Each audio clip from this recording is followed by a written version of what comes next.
So good afternoon, everyone. Thanks so much for joining us for the Credential Engine All Registry Participant webinar. Happy Friday. All of you should you could talk via your microphone or you can talk on the phone. We won't mute anyone unless we get background noise. We are recording the webinar. So we do want to make sure that for those who couldn't attend or if you want to share it with others that they could hear fine, hence we need to make sure that there isn't a lot of background noise. I am going to remove the information about the phone number, but if at any time during the webinar you need to switch to the phone, just put a note in the chat and we'll go ahead and copy and paste that and get it in there for you so you can call rather than listen via your computer speakers. We do want to encourage everyone to use the chat, ask questions. We'll have a Q&A time a little later in the webinar, but you can feel free to have us pause at any time for your comments, questions, ideas, and all that good stuff. So before we get into the agenda, let's do some Credential Engine team introductions. And if we can begin with Scott Cheney, Executive Director of Credential Engine. Thank you, Jeannie, and good afternoon, everybody. Thank you for joining us. As Jeannie said, I'm Scott Cheney, and I'm the Executive Director of Credential Engine, and very pleased that you're all with us today. And I said this to some of you in the past on these calls, but I'll say it again. We can't thank you enough for your participation and leadership and willingness to go down this little journey with us. We are very excited about what this all means and what this will bring of benefit to both yourselves and students and the economy as a whole. So really appreciate it. Thank you, Scott. Emily, can you introduce yourself? Hi, everyone. I'm Emily Raffel. I'm the Operations and Programs Manager for Credential Engine. And for those of you that I've worked with, it's good to see you on here. And for those that I haven't, I look forward to working with you in the future. Thank you, Emily. Carrie Sampson. Good afternoon, everyone. I'm Carrie Sampson. I am the Communications Manager for Credential Engine. I'm so glad to meet all of you today and work with you on how you can tell your story on how you're engaging with Credential Engine. Thank you, Carrie. And let me go over to Nate Argo. Hello, I'm Nate Argo. I'm on the Credential Engine team as well. I do a lot of the technical stuff, the web design, the interfaces. I helped out with the development of CTDL as well. Thank you, Nate. And Scarlett Van Steckelman. Good afternoon. This is Scarlett Van Steckelman. I am a part of the Credential Engine team with Jeannie. I've worked with a large number of our partners with getting their credentials into the registry, and I look forward to continue to work with you. Thank you, Scarlett. And then I am Jeannie Kitchens, the SIUC Center for Workforce Development Associate Director and the Technology Manager for Credential Engine. And so today we're focused on an agenda to give you an update and also talk about planning for the future. So let's take a look at our agenda. We'll kick it off, as I said, with an update on the registry participants. And then Scott's going to talk about the plans for launching the live production environment. We're going to go over some very recently board-approved requirements for the Credential Engine registry aimed at ensuring data quality. We want to fill you in on some exciting plans with for forming a World Wide Web consortium community, and also talk about a little bit about the Credential Engine infrastructure.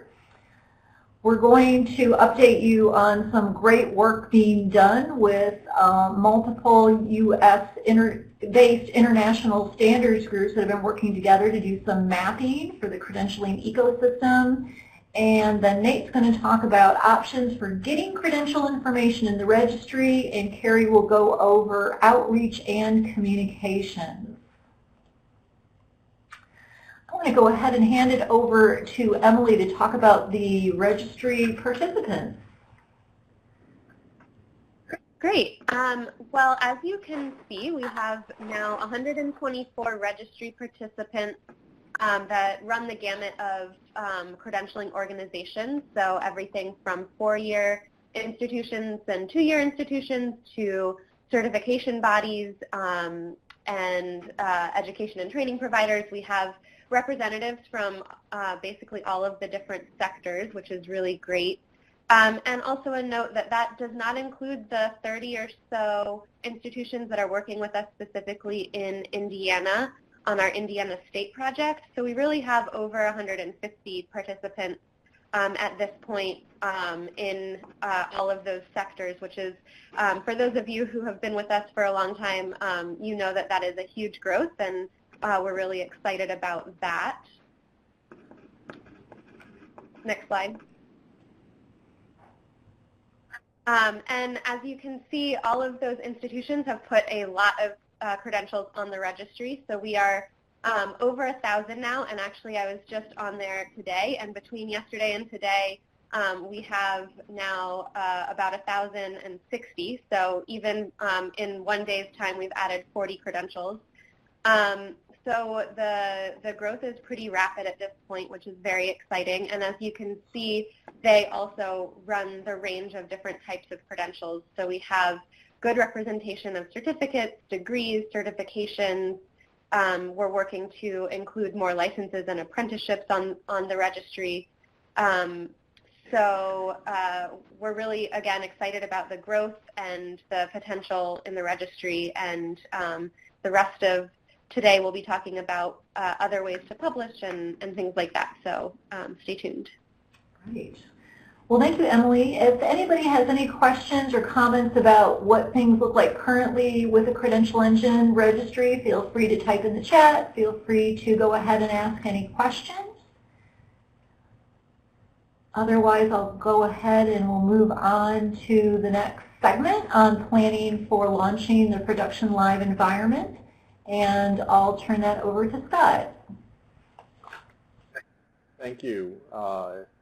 Appreciate the, like I said, the efforts of everybody to date in our pilot sites and in standing the registry up. We are about 2 months out now from transitioning from just a pilot site and a sandbox for the registry into a live, publicly accessible registry.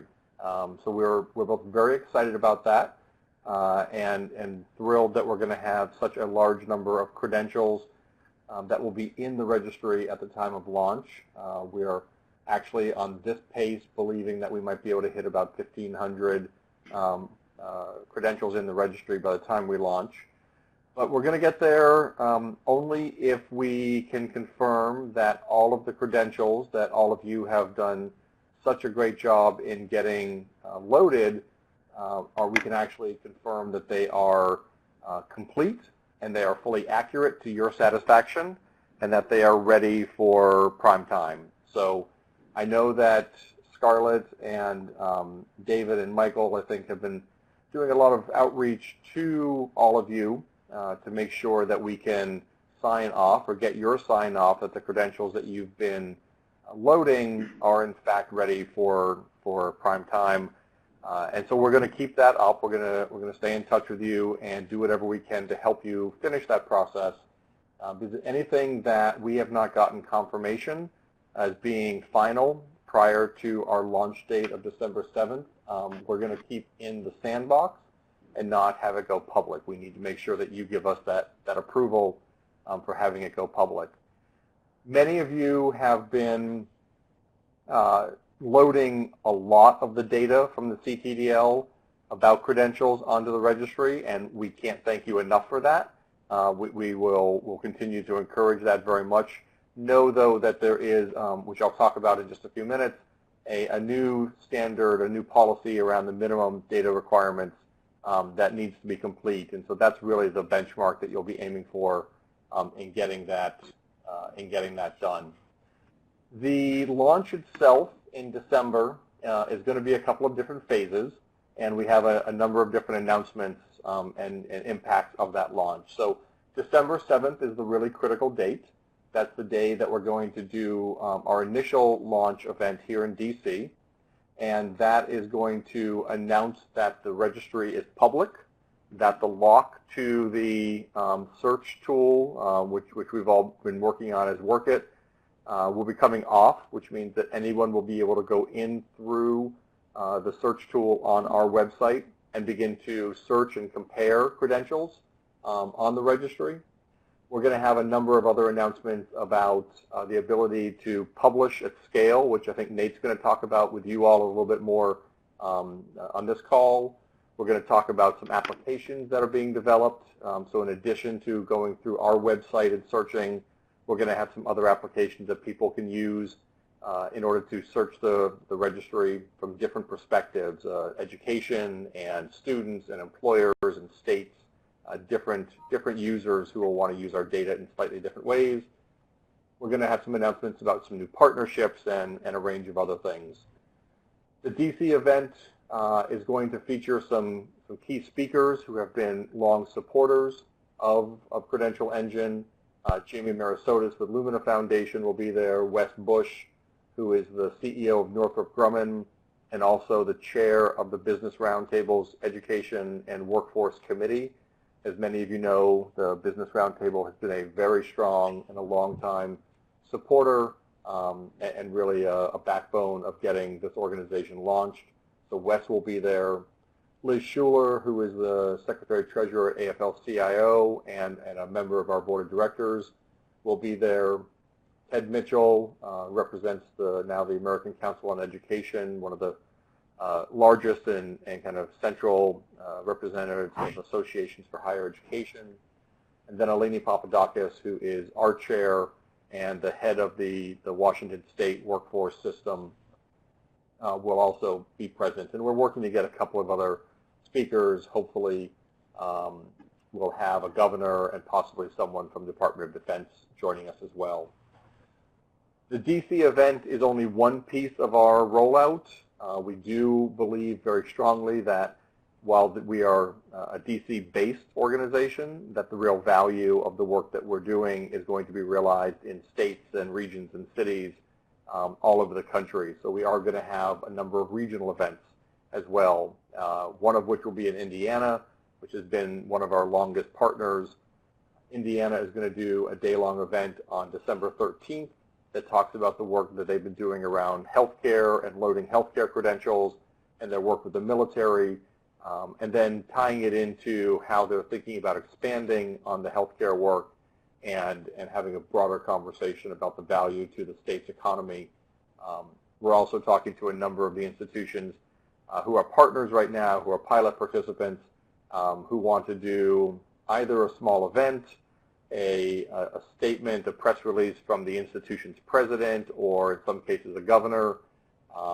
Could be a joint op-ed or just their own op-ed in state or regional media, but something that just kind of shows how they're going to be using the Credential Engine and the data from the registry to improve policy, practice, system performance, whatever it may be, however everyone wants to use this data. So we are interested in continuing to work with any number of you who want to be a part of that release and that launch. So if you are interested and you want to get in touch with Carrie Sampson, whose email is at the bottom of this slide and is going to talk to you in a few more minutes about communications, please feel free to get in touch with her. She'll have for you sample press kits and social media. She'll have samples of op-eds and press releases. Anything else you might need, she'll be your resource, and we'd love to work with you to make all of that happen. So just let us know, and we'll get more information out to you as details come together for these launch events. The next thing I want to touch on, as Jeannie mentioned earlier, and as I just mentioned, We have had some updates to two key policies that affect all of you as participants in the registry and as publishers of your credential data to the registry. The first is around the minimum data requirements that a credential has to have revealed and described in the registry in order for it to be allowed to be published. We wanted to make sure that we had, as you all know, we have several hundred descriptors about credentials or the organizations that issue them or the accreditation or cost or the learning opportunities and assessments. We would love to have all of that data in, but we do have a minimum set that we wanted to make sure we were conveying to all of you that we have to have in order to make this work. And the second is about the currency, to make sure that the data remains current and accurate in the registry. So the minimum data policy, we've broken it down in a handful of different ways. We do have these different categories that are on that table of contents on the left-hand side about credentials. As you've all been doing this work, you know these categories, from organization information, credential information, assessment information, etc. And we'll keep adding to this as we create new portions of the CTDL. Within each of those, then, we wanted to make clear which pieces of data, which descriptors you are required to describe to us and provide to us in order to have that credential in. And these are really those existential data elements. If we don't have them, we're not going to publish a credential to the registry because we just don't think without them you have enough information about a credential. There are other elements that we've decided to categorize as required if available. And these are pieces of data that we think need to be given about a credential for credentials where they exist. So for instance, competencies and a license or a certification. We should absolutely have information about competencies for those two types of credentials, but it's not inconceivable that a badge, as we collect it, may not have a formal set of competencies.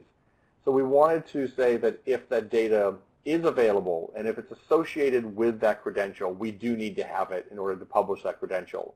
But we're not going to make it an existential data element because it is conceivable that there'll be some that it just doesn't exist for. And then the last set that we've described on this document in this policy is a set of recommended data. And this is really best practice kind of data that we think should be provided about a credential. We would encourage you to. We think that your credential will show off better, will get more attention, will be more understood and more valued with it. But we've also decided that it's not essential that you have to provide it in order to publish that credential. We think you're going to want to, and we would encourage you to, but it's not a requirement. So those are the three areas that we've described in this new policy. There are other descriptors that are in the CTDL that we're leaving just defined as optional, and that's everything else. Again, we would encourage you to do that, but that's not in our policy at this point. The currency policy is the second that was just approved by the board. And the best way to describe this is we need to keep all of the data about a credential current, but instead of us constantly pinging you and wondering if it's been updated or have you updated it, when are you going to update it, we're going to ask you to tell us as part of your publishing of a credential, tell us when that credential is expected to change. It could be that you have a credential that is pretty stable and you don't have a history of changing it except for every 2 or 3 years. And that's fine. We won't come back to you and say, has this been updated until we've passed about 2 or 3 years or a year and a half getting toward 2. You won't hear from us every month or every 6 months about that because we know not to expect it to update. But if it's a credential that is very dynamic and is constantly being updated because the field that it relates to is in constant motion, and you tell us that this credential is going to be in effect for about a year because its shelf life is only about that long, we're going to come back to you within that year and say, okay, we're just checking, has it updated? Do we need to make it a new version? Is it current? And if you say to us, well, the economy changed, things didn't change quite as quickly as we thought, give us another 6 months, we'll reset that clock on that credential and make sure that we're not overly pinging you when it's not necessary. So these two policies are in effect now. They went into effect just about a week ago.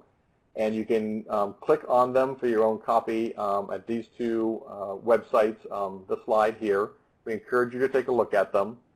These are for every credential that is coming in from now forward, the guiding policies for the publication, and will be once we go live in December. So the other thing I just want to say about both of these policies is that, as Jeannie said, we know that the CTDL and the registry itself are both living documents and living dictionaries, and we will continue to update these and reconsider them as we go to make sure that we've got both the minimum standards and the minimum levels right, but also that we have all the right descriptors in the CTDL in order to make this registry be as valuable as we want it to be. And we encourage you to continue to work with us and give us your feedback about if we've got this right and where we can tweak it so that we will always be up to date on this. I'm happy. I'm just looking here now at the chat to see if we've answered questions. Thank you, Nate, for replying. Doesn't look like we have any questions about policy yet, Scott, but at any time, please feel free to type questions or comments in the chat. And again, for those, who have your microphone or you're on your telephone, your audio, you're not muted, so you can feel free to ask questions as well.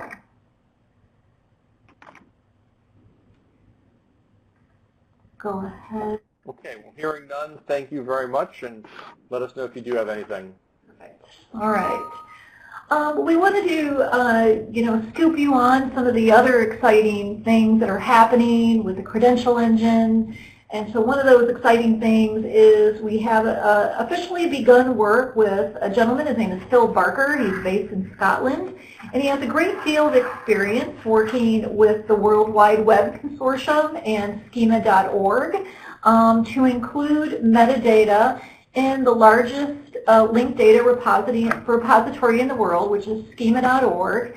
And it's used by all the major search engines for when you see, structured information in the interface. And I'll show you an example of that in just a moment that probably won't be surprising. You've probably seen it before.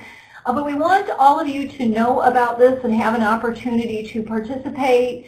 When working with the Worldwide Consortium is a community effort, and we want to begin with the Credential Engine community to get input as it expands out to the international community.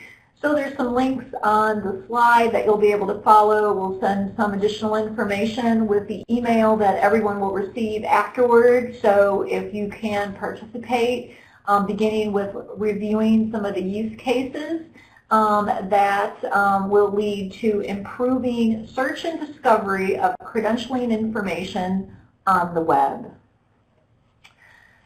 And let me go ahead and show the example. So this is my classic example that likely all of you have seen in the past in our PowerPoint slides. So back in the old days, you would just get hundreds and thousands of links in Google, but not anymore. For this example, with finding a hotel, you can put in a check-in date and a check-out date. So again, imagine a future with credentials where search engines can improve the interfaces because of the metadata is now readily available. So it'll be advantageous to everyone, whether they're on the web or using the registry. So the goal is always linked data in the registry and linked data on the web. We believe there will always be a need for a registry because that will foster the open applications marketplace and new tools that will help people better connect to credentialing information. And I'll just stop there for a moment. I'm not seeing any questions or comments in the chat. Again, please feel free to, ask questions and make comments. We welcome them. I will go ahead and move on to the next section. It's going to be a very, brief high-level overview of the Credential Engine infrastructure. So earlier when we were talking about the launch in December of the infrastructure in the production or live environment, I want to go over a little bit more about what that means. This first diagram is showing the credentialing ecosystem. And in the center here, in this orange box, it's showing where the credential transparency description language fits into the ecosystem and how it is squarely structured between this left side that's showing, for example, the individual who might earn the credential and that instance of a credential that's been issued and the competencies that they've earned along with that credential. And on the right-hand side, things such as the performance outcomes that then were used to inform the issuing of the credential to the person. So the CTDL and the Credential Engine does not describe the individuals who have earned the credential. They're describing the credential. We're describing the learning opportunities, assessments related to the credential, as well as the competency framework and competencies related to the credential, learning opportunity, and assessment. We're publishing information for quality assurance organizations and credentialing organizations, and for third parties such as employers who may, for example, prefer or require credentials. Now, on the left and the right here, organizations that issue, say, digital transcripts or digital badges and show that instance of what a credential looks like and what those competencies look like. Those kinds of tools or software can still use the credential transparency description language to point back to the information about that credential. So just to make sure everybody has more context about the CTDL, that was the intent of this little graphic here. And now let's take a look at where that credential transparency description language, what it means with our infrastructure. So I realize this diagram might look a little, complicated, and we're not going to dig too much into it. Just want to point out some of the pieces of the infrastructure that are included with the live launch in December. So in the middle here, in this green area is the registry, and the registry is where the credential information and the competency framework information is. Up here above the registry, many of you are familiar with the CTDL editor. As a matter of fact, I know Callie put a little note in the chat about it. This is the kind of manual entry and then subsequent output of the credential into the format that the registry needs. We're going to talk more about the options for publishing in a moment.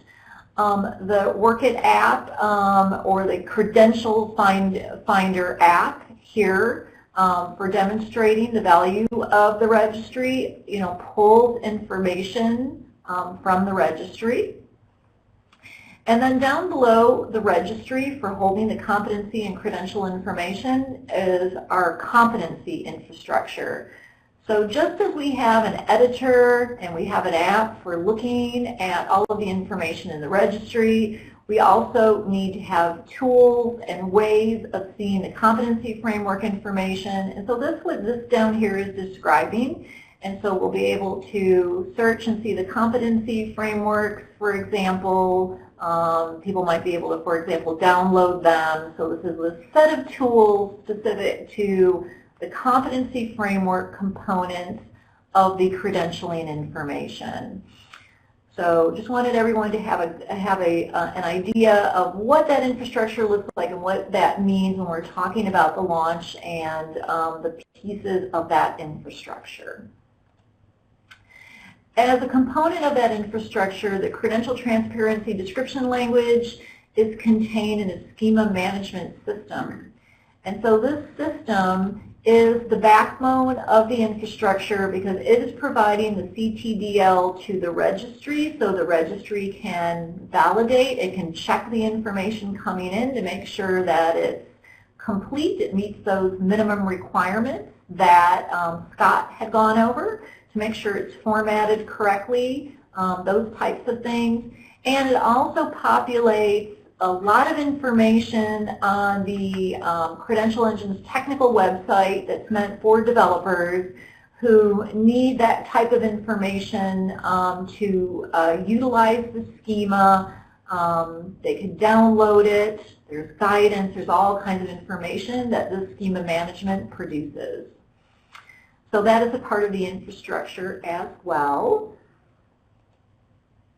All of the information about those components that I was just showing you are publicly available. We recently updated the technical website, and you can see all these are pages on the website.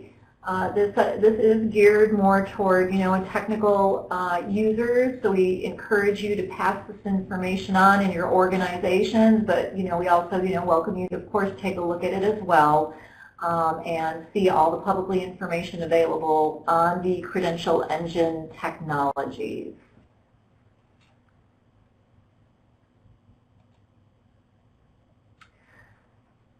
Are there any questions or comments on the Credential Engine technologies? If not, I'm going to go ahead and move on to just a little information on the Credentialing Ecosystem Mapping Team.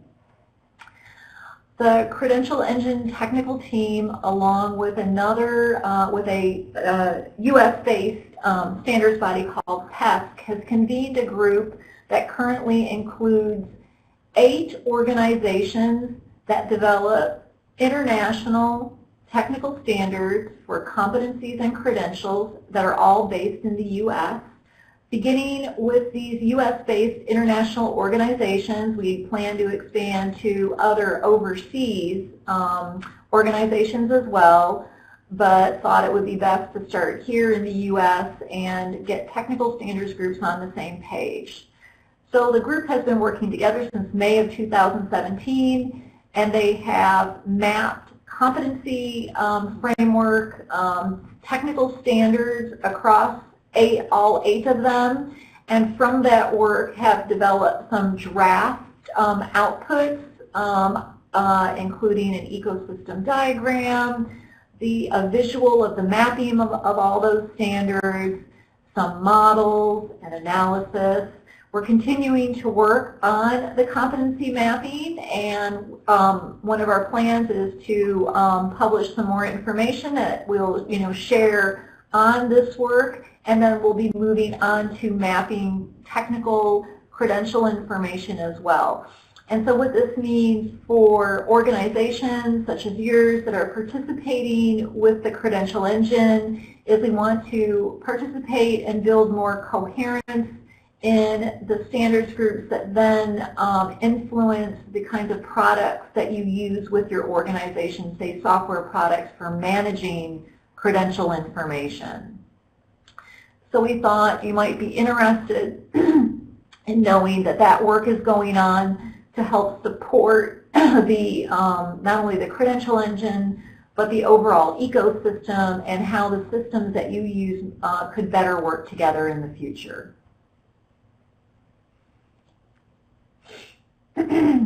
So what we found through that work is that the competency models are synergistic, and that in particular the Credential Engine systems are looking at open world systems. So when I'm talking about the World Wide Web Consortium and data in the registry and data on the web, that's what I'm talking about is open world systems. And so as one of the outcomes that we're seeing is that these standards can complement each other, they can work together and support each other in the ecosystem, and there's a need for communicating that out, to the world and to organizations such as yours. Okay, So we wanted to, give you that kind of big picture of the infrastructure and how that fits into the ecosystem. And if there aren't any questions, let me go ahead and pass it on to Nate to talk about the options to get credential information in the registry. All right. So right here on this slide, we've got a list of 4 of the options we've got for getting data into the registry. The first one is the CTDL editor. Many of you have probably either seen or worked with, maybe even used this one already. This is the manual entry piece. Essentially, you just go in there and you fill out forms and you submit those, and they get published to the registry. This is fine if your data is either not in a database or some sort of a structured format, or if you have a very small number of credentials and assessments and whatnot to publish. But it's really not ideal for larger organizations, I think, as Callie mentioned in the chat there a little bit earlier. So in the process of kind of working with partners on that, one of the sort of popular requests that came up was to have an upload via a spreadsheet, and that's the second option there. So spreadsheet's great because you can manually fill out a spreadsheet or you can programmatically fill out a spreadsheet fairly easily. They're good for simple amounts of data. Where they start to have problems is if you have, say, multiple values for a single property, or whenever you start to deal with some of what we call profiles in CTDL, which are essentially separate objects that are linked to whatever your kind of main class is. So spreadsheet is good in some ways, but it has some limitations to it. And so what we're developing, though, as kind of a middle ground step is the ability to upload spreadsheets with information in them, if nothing else, as a way of populating the editor to get you started. So the third step, which we're going to be focusing on here in a little bit, is going to be the Credential Registry Assistant API. So the purpose of this API is to take a JSON formatted document, which your system will create, and publish it to the registry after formatting it in proper CTDL. So essentially what will happen is your system will go through its database, pull the relevant data, assemble it into what we're calling these registry API input classes, which are essentially a simplified version of the CTDL schema. And then you'll send that off to our API, and you'll have options for whether or not you just want to get the data back formatted as CTDL, or whether you want to go ahead and publish it to the registry. And we'll go into a little bit more depth on that in subsequent slides. But the fourth option here is to harvest the CTDL. So this is the web crawler that, again, I think came up in the chat a little bit ago. It's not, we don't have it yet, but we still plan to develop this. So kind of the grand goal at the end of the road here is to have everyone publish their metadata to their website, generally embedded in a script block or something like that, so that not only can it be crawled by our web crawler, but also the search engines, Google, Yahoo, Bing, Yandex, and whatever else uses schema.org, will be able to crawl that data, and you'll be able to get some fancy stuff like Jeannie was showing earlier with the hotel reservations. So we're not there yet, but that's kind of the plan, ultimately, what we want to get everyone to. And so this slide here just gives you a real quick rundown of the Registry Assistant API. So again, this is something that you would generally need a structured format of your data for. So if your data is in a database or something, and you have access to the ability to program things that can send data to an API, then this is for you. So you'll package your data up and you'll put it in the CTDL input classes and you'll send it along. So the reason you'd want to use this, there's a couple of them here. So if you publish with the API, you can do so without being familiar with the JSON LD specification or the format or the use of CTDL within that format. So the second bullet there, in-depth knowledge of CTDL classes and property names. So CTDL is a fairly large schema, and some of the ways that the classes and properties connect to each other can be a bit complicated sometimes. And one of the benefits of using the API is it helps to sort of abstract that away. We simplify that as much as we can. And the other thing is that CTDL is a developing schema, so as we make changes to it, the Registry API, again, to the extent that we can do so, will help to insulate your system from those changes so that you don't always have to update something in your system every time we make a change to the schema, ideally. And then the fourth bullet here, so within the registry, it uses a sort of PGP key mechanism to manage who can update and delete and do what with what documents. And if none of that made sense to you, then good news is you don't have to worry about it because the Registry API will take care of all of that for you as well. So this diagram is a quick rundown of how it works. So the blue part over on the left is what your system is going to be responsible for. You'll have your data, and your system will take care of the mapping of that data to the API input classes, which again are sort of a simplified version of CTDL, and we've got documentation that we're in the process of updating on the website that goes into a lot more detail on that. And once you've populated those classes, you will send those via the API to either the format or the publish API endpoints. So if you choose format, you'll get back the data that you sent formatted in JSON-LD with the CTDL schema. And that's good if you just want to see what your data looks like in CTDL, or if you want to put that data on your website either now or in the future, or if you want to cache that data and do something else with it, or if you even want to publish it later. You'll have CTDL formatted data ready to go. And of course 3B there is the other endpoint. So what that'll do is not only will it format the data, but it will also go ahead and publish that to the registry. And I believe that was about it for that section. So are there any questions? Hey Dave, I'll talk a little bit about the vendor strategy, because, what we want to, kind of paint here as far as the big picture goes, as we're moving toward this, initial set of technologies that'll be available with the launch, is, how this all kind of comes together. Certainly, there will be more work to do, like the harvester, and I'm sure we'll be, tweaking things over time. But another component of the big picture is the vendor strategy. So with those publishing options, it could be that your organization is working with a third-party software solution or database, and that vendor could publish your credential information for you or on your behalf to the registry.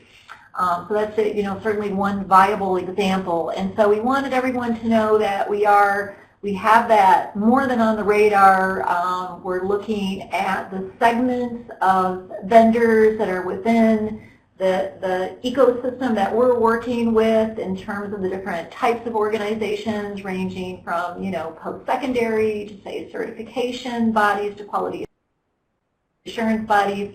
What are the most common software products that are used, and looking at those, kind of categorizing them, and then reaching out and having conversations. If there is a product that your organization uses for holding the kinds of information that gets published to the registry, and it's something that you're interested in making sure that that vendor is on our list, or if you want to make an introduction, we'd love to hear from you on that. But this is an important aspect of the overall strategy for getting information into the registry. And also for consuming. I'm sure we're positive that there'll be very compelling use cases and good reasons why these vendors will also want to pull information from the registry as well.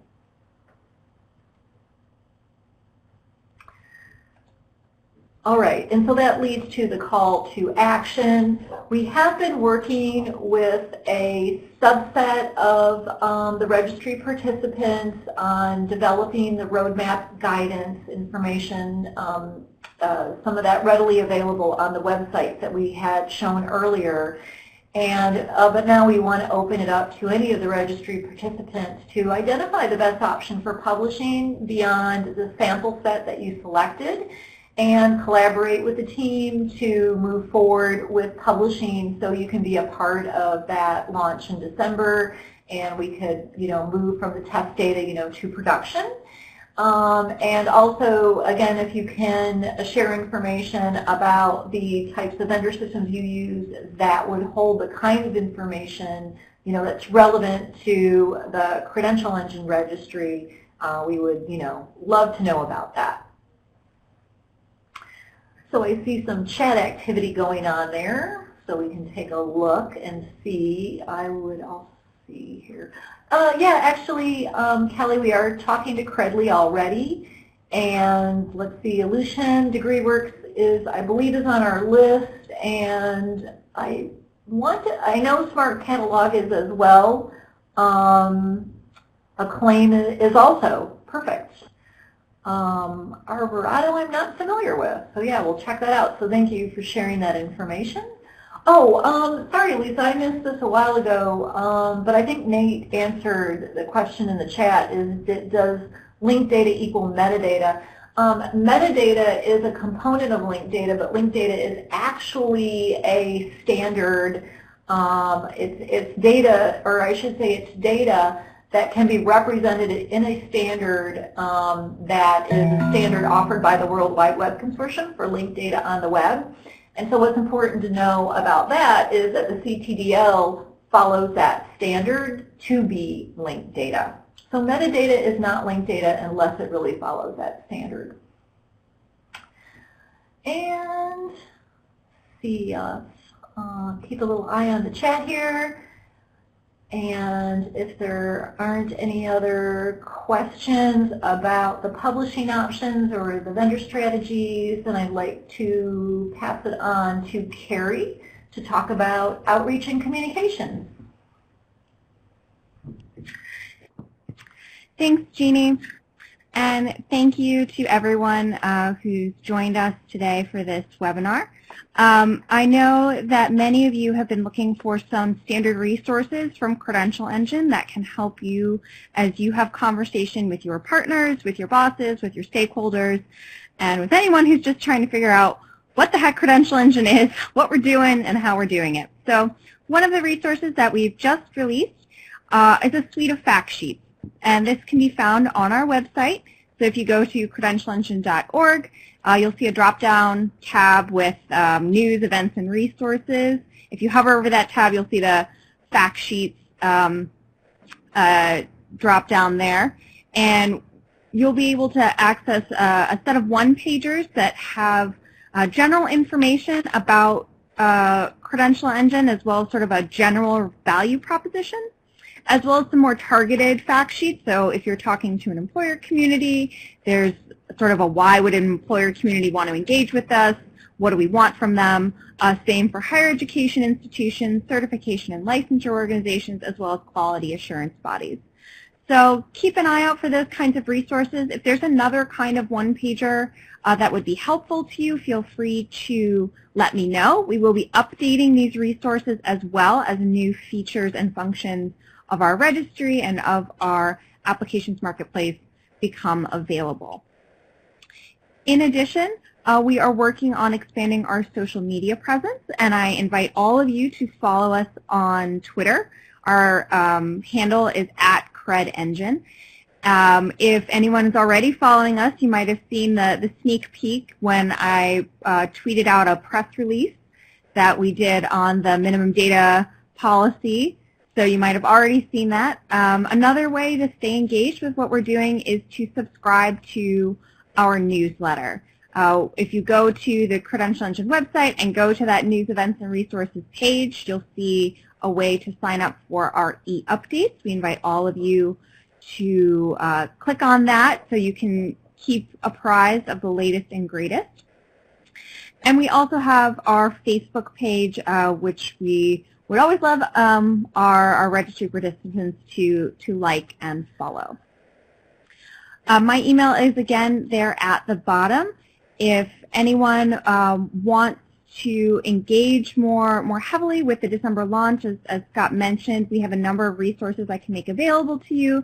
Something as easy as a set of tweets that you can push out on your social media platforms to help sort of get the word out. We can also help you if you're interested in doing some sort of op-ed, or if you would like to do your own standalone event. So I am ready and willing and able to help you guys as you start talking more and more about how you're engaging with Credential Engine. And finally, as a follow-up item, Scarlett's going to be sending around a very quick branding guide that will have our logo. So if you do have presentations about us, you can use our logo, as well as some general branding guidelines. Wonderful. Thank you, Carrie. Okay.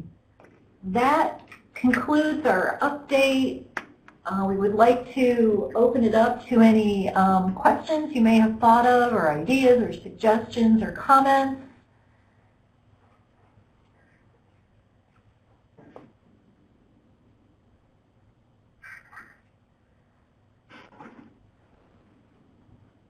Seeing some typing going on in the chat. We'll give that a moment.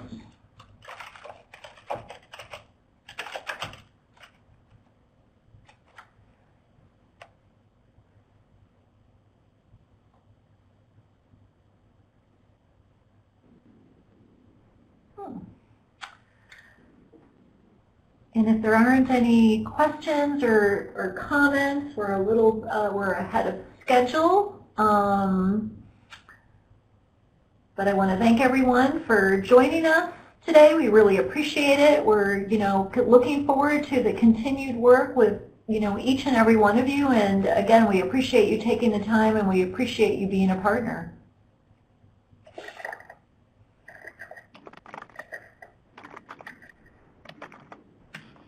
All right, thank you for that information, Laura.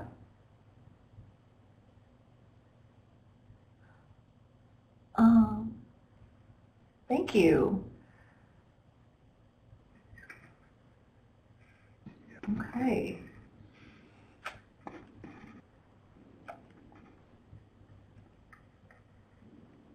We're not seeing any additional questions coming in.